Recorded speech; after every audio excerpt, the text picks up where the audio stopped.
So the trailer released for Deadpool 3. Will it be enough to save the MCU?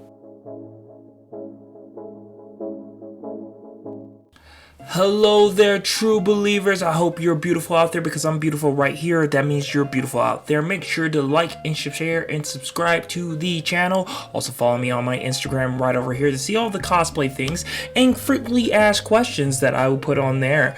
So I hope everyone's doing well. Thank you for getting me to 100 subscribers, by the way. I really do appreciate it. Let's make that milestone go up a little more, and let's go ahead and talk about today's subject. Today we're going to talk about the release of Deadpool and Wolverine, the official title for Deadpool 3. The trailer came out, and to be completely honest with you, I was actually kind of floored with what it was and what it brought to the table. I'm the Messiah.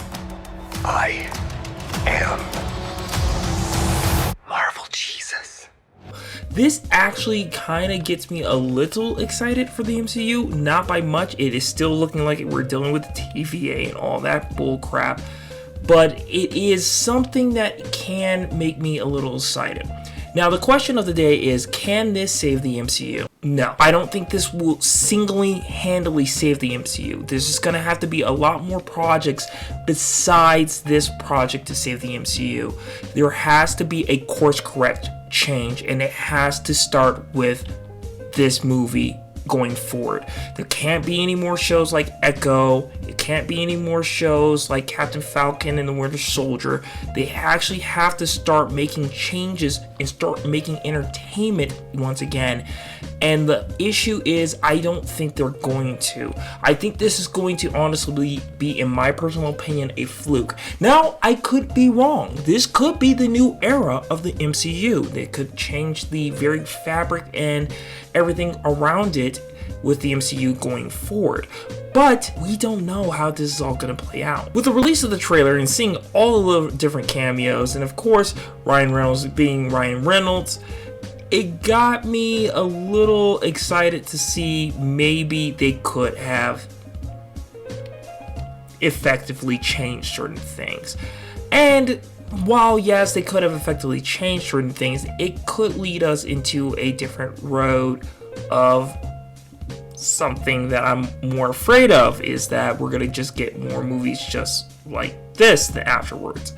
And what I mean about that is, after Guardians of the Galaxy, for example, the first Guardians of the Galaxy, we just got nothing but even worse comedy in later MCU movies.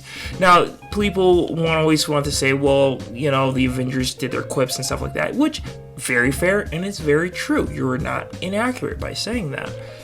But what I mean is that they're going to take the wrong ideas from this. They're going to take that, oh, well, they just want blunt, crude humor. No, we still want a story. Even though Deadpool, the first two movies, had its humorous moments, it actually had some very serious moments in those movies as well. So it seems like they're kind of doing that same kind of track pattern with this third movie, especially with some of the scenes from the trailer. So it should be very interesting to see. I really hope they don't really 100% focus on the TVA, but I know it's going to probably have to play a big influence on the movie itself. But who knows? It could be different things. It could be different ideas.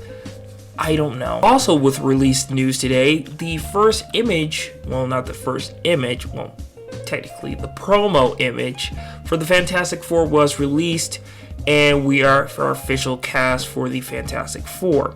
Now, this one really kind of surprised me. I'm not gonna lie, and I'm not one of those conspiracy theorists, but I am kind of shocked they didn't try to race swap anybody. I know there was some rumors that they were going to race swap and gender swap certain characters, but I think after what's been going on with the past movies and people's very much loud and clear disdain for these changes, I think they're kind of going, yeah, let's not do that. Which is actually very shocking and surprising, to be completely honest with you. I'm actually really happy to see that this is going to go down a certain pattern. Now, the execution of the movie is a little...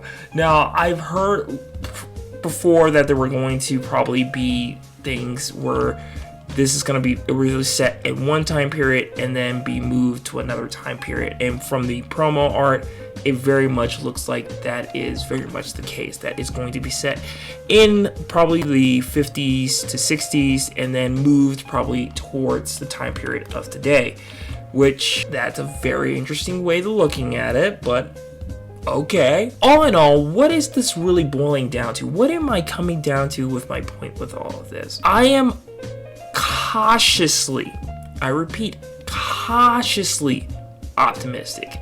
With Loki, even season 2, I felt that it just sat with some bad laurels with me personally. I didn't even finish season 2, completely honest with you. It was rough for me because as a show, I felt Loki, if it was a standalone show and it was just about Loki and nothing connected to the MCU, I think it's actually a pretty solid show. But with it being connected to the MCU and the history of the character, I had major issues with it. I had major problems with it.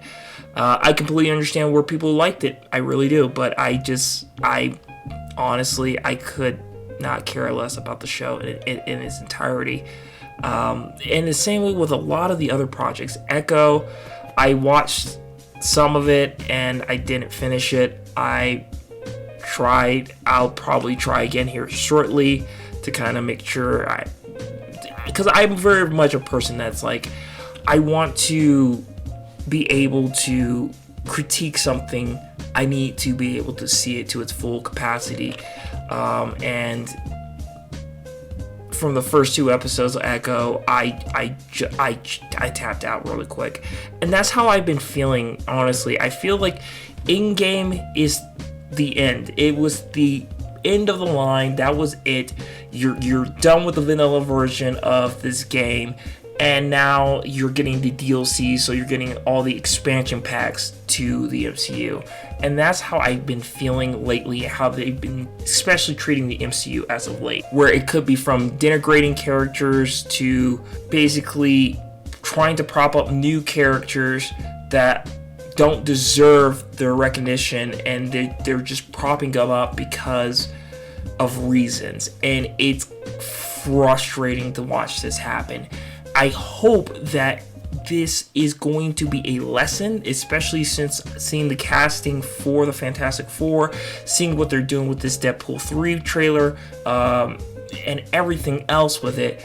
This is probably the first signs of a course correction that has been majorly needed for the MCU for, I would say, the last 5 years since the release of Endgame. Nevertheless, we will see how this all plays out in the end. I still feel personally that this is not going to save the MCU, but it could be, in a way, the thing that gets the MCU back in the right direction.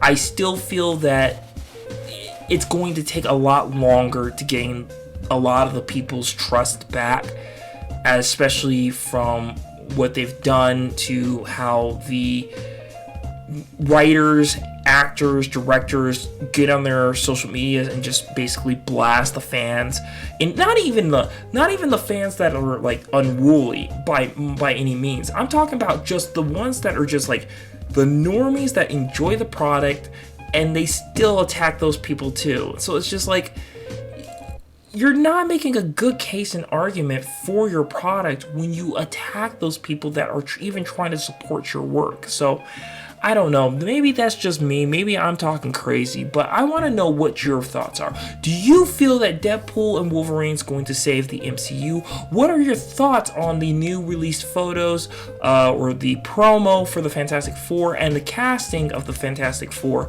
which has got 3 white people and Pedro Pascal, which, okay. I'm like, all right. I seriously, I hand to God, I thought they were going to so race swap the Fantastic Four. There was like so many rumors and everything, and to see how they're playing it out, I was like, they're playing it safe, and they're playing it safe for a reason. So I hope everyone's having a great rest of the day. Please make keep their heads above water. Please keep your dreams alive. I love you out there, true believers. Make sure to follow me on my Instagram. My name is the King of Dreamer. I am him. He is me. And I hope you are doing good out there. A piece of advice I can throw out there is that even though things can get hard and get tough, don't just quit on yourself. Move forward. Things are not always going to be the most positive things out there, but you know what?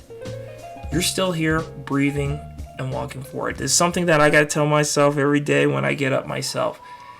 And so far it's been working. So I love you guys.